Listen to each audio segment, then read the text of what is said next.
Hello, hello. I hope that you are all doing well. So I just did a very, very brief video about this. For those of you who don't want to listen, you can just see the overview of it. But I got a question of how do we know that Enoch relates to the church rather than Noah?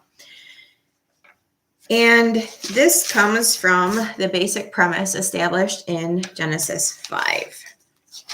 Very simple. And if you go through the genealogies that are listed in Genesis 5 from Adam to Noah, you can very easily get to the assertion that is made, or the assertion that is made in this little chart that I did, that Enoch was raptured 669 years before the flood. And the rapture of Enoch is spoken of in the Old Testament and the New Testament. But it comes from Genesis 5.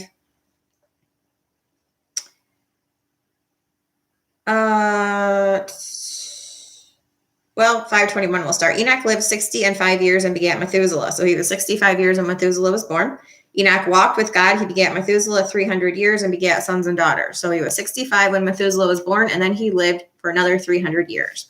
All the days of Enoch were 365 years. Enoch walked with God, and he was not, for God took him. Okay, so then we go to Hebrews 11, talks about this also, when it talks about all of the Old Testament saints who by faith were saved and who will enjoy life in the kingdom with us New Testament people. And it says in Hebrews 11:5, by faith Enoch was translated that he should not see death, and was not found because God translated him. For before his translation, he had this testimony that he pleased God, and that was faith. So Enoch walked with God and was not, for God took him. Enoch was 365 years old. Now, the interesting part about that, and hopefully you guys picked this up, is 365 is a number that you probably are all familiar with because it's the number of days in a calendar year. The number of days in a Gregorian calendar year, not a Jewish calendar year, but a Gregorian calendar year, like a Gentile calendar year. So if you do the genealogies, if you do the math in Genesis 5, the genealogies, you will find out that Enoch was taken 669 years before the flood. So what is the other group of people who will be translated and not see death? There is literally only one group of people who will walk with God and not be, for God will take them, that will have the possibility of not seeing death. And that is those of us who participate in the rapture, if it should happen while we are still alive, because there's an event that has a specific cutoff point. That's the mystery that Paul talks about in 1 Corinthians 15, that not everyone is going to require a resurrection, but we shall all be changed. So there's going to be a dead group of believers, meaning believers in Christ, those who die in Christ, meaning that they that they died after the resurrection of Christ. So there's going to be a group of people who die after the resurrection of Christ that believe in Christ. They're called the dead in Christ, also referred to as being asleep. But not all of us are going to fall asleep. So there's going to be a dead in Christ and alive in Christ. They're going to be caught up together to meet the Lord in the air and be changed or translated.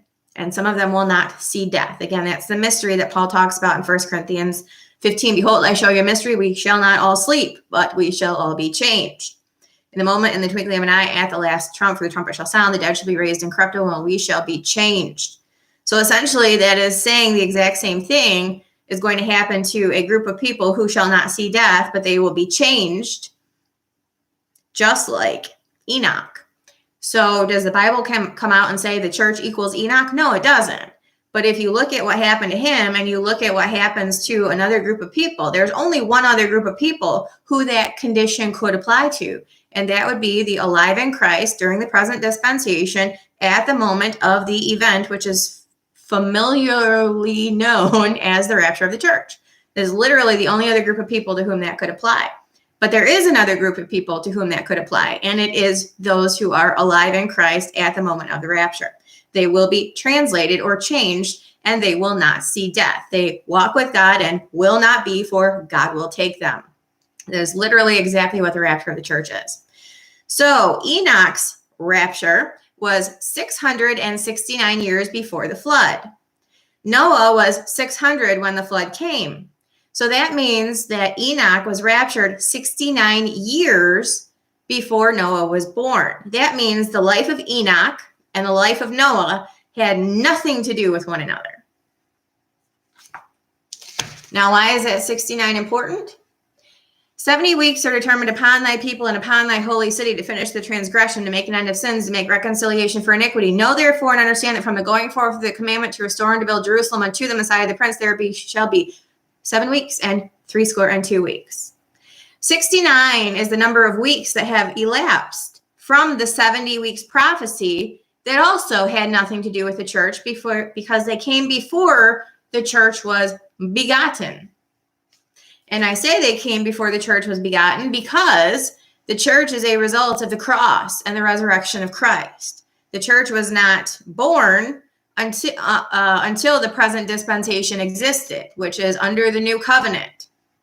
The Gentiles, of which Enoch represents, were not invited to partake of the heavenly promises until after Christ put away the works under the old covenant, which he did by his death on the cross, to finish the transgression, to make an end of sin, to make reconciliation for iniquity. Those all regard the transgressions under the old covenant. So by living a perfect life and putting away the works of the law by perfectly fulfilling them, through his death, he paid for the transgressions under the old covenant and did away with it. And immediately with his death and shed blood on the cross, Hebrews 9 tells us those are tokens of the new covenant, that there is not a new covenant enforceable unless there is a death. There was a death to enforce the new covenant, and the token of the shed blood on the cross was the token of the new covenant. Again, Hebrews 9 talks about this. So, just as Enoch was gone 69 years before Noah was born, the 69 weeks of years elapsed completely before Christ went to the cross, before the old covenant transition or was put away and transitioned to the new covenant, ultimately before the church was born, which means the church had nothing to do with the first 69 weeks of years. Just like Enoch was gone 69 years before Noah was even born. So Noah lives a life, 600 years. And then he goes into the ark and God shuts the door. No more salvation. And then the rains came. The flood lasts for 1 year. 1 year. So you have 69 years. And then you have another 1 year of judgment. 69 plus 1 equals 70. Those are 2 periods of time that the church will be entirely absent from. Because just like Enoch walked with God and was not, for God took him, so the church will walk with God and will not be, for God will take it too. Israel, Noah represents Israel, the remnant who will go through the 70th week, be preserved through judgment, come out the other side to repopulate the kingdom.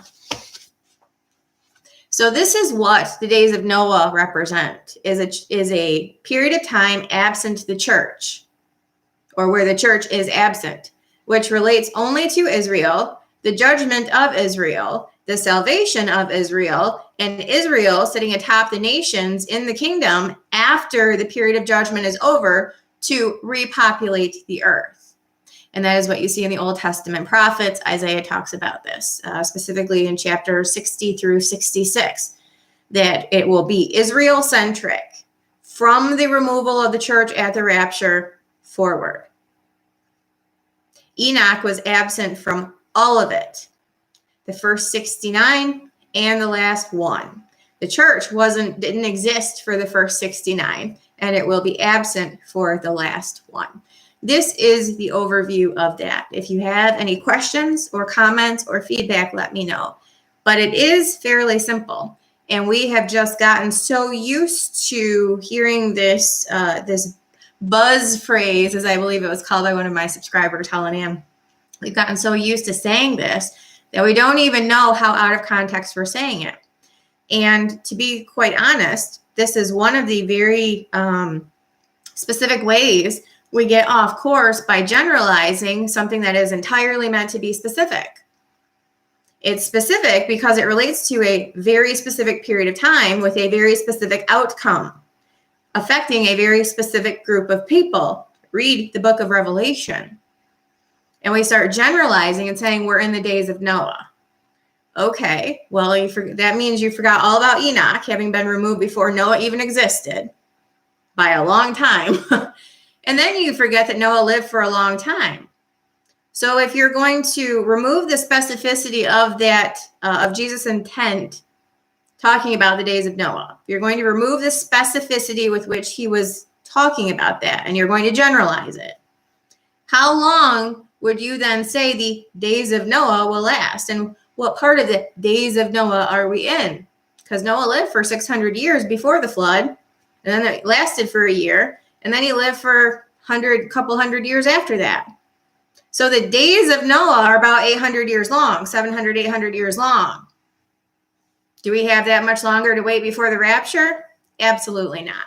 So this is the danger of generalizing what is meant to be specific, is you lose every bit of context that exists when you keep it contextually accurate. If you have questions, comments, or feedback, let me know. I'll see you guys later.